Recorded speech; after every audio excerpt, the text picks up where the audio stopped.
പ്രിയപ്പെട്ടവരെ, നമ്മുടെയൊക്കെ ജീവിതത്തിൽ വളരെ അതിസങ്കീർണമായ പ്രതിസന്ധികളിൽ കൂടെ, പ്രയാസങ്ങളിൽ കൂടെ ഒക്കെ നമ്മൾ കടന്നു പോകുമ്പോൾ പലപ്പോഴും നമുക്ക് ദിവസത്തിൽ പ്രാർത്ഥിക്കുവാൻ പോലും കഴിയാതെ നമ്മൾ ക്ഷീണിച്ചു പോകാറുണ്ട്. ചിലർ പ്രാർത്ഥിക്കും, പക്ഷേ ശ്രദ്ധയോടുകൂടി പ്രാർത്ഥിക്കുവാൻ കഴിയാത്ത ഒരവസ്ഥയിൽ നമ്മളായിപ്പോകും. അങ്ങനെയുള്ളവരോട് പരിശുദ്ധാത്മാവ് പറയുന്ന ഒരു ദൂതാണ് അതിശ്രദ്ധയോടെ പ്രാർത്ഥിക്കുക. യേശു കർത്താവ് പിടിക്കപ്പെടുന്നതിന് മുമ്പേ തൻ്റെ ശിഷ്യന്മാരുമായിട്ട് ഒലിവുമലയിലേക്ക് പോയി.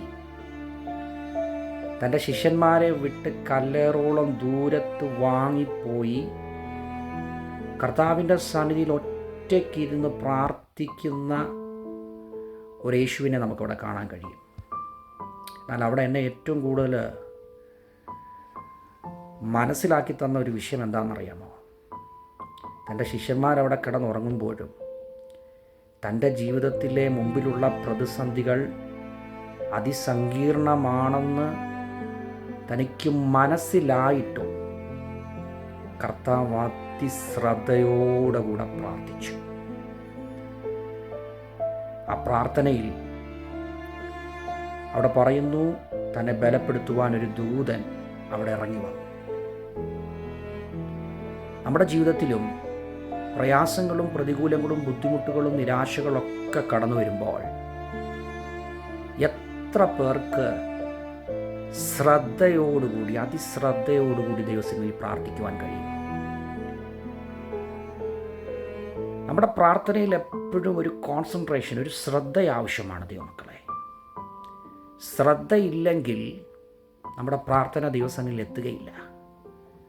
യേശു കർത്താവിൻ്റെ ജീവിതത്തിൽ താൻ ഏത് നിമിഷവും പിടിക്കപ്പെടാം. ക്രൂശിലേക്കുള്ള തൻ്റെ യാത്ര ആരംഭിക്കുവാൻ ഏത് നിമിഷവും താൻ പ്രിപ്പയർഡ് ആകണം. ചിന്തിച്ചു നോക്ക്, തൻ്റെ ഉള്ളം പിടഞ്ഞു കാണും, തൻ്റെ ഉള്ളം തകർന്നു കാണും. പ്രാർത്ഥിക്കുവാൻ പോലും കഴിയാത്ത രീതിയിൽ തൻ്റെ മനസ്സ് വ്യാകുലപ്പെട്ട് ചിന്തകളാൽ താൻ ആകേണ്ടിയിരുന്ന സമയത്ത് അതിശ്രദ്ധയോടുകൂടി തൻ്റെ പിതാവിനോട് പ്രാർത്ഥിക്കുകയാണ്. അവിടെ പറയുന്നു, പിന്നെ കർത്താവ് പ്രാണവേദനയിലായി അതിശ്രദ്ധയോടുകൂടെ പ്രാർത്ഥിച്ചു. കർത്താവിൻ്റെ വിയർപ്പ് നിലത്തു വീഴുന്ന വലിയ ചോരത്തുള്ളി പോലെയായി എന്നവിടെ വായിക്കുന്നു. പിന്നീട് നടന്നത്, തൻ്റെ പ്രിയപ്പെട്ട ശിഷ്യനായ യൂദ തന്നെ ഒറ്റിക്കൊടുക്കുവാൻ വരുന്നു. തൻ്റെ ക്രൂശിലേക്കുള്ള യാത്ര അവിടെ ആരംഭിക്കുകയാണ്.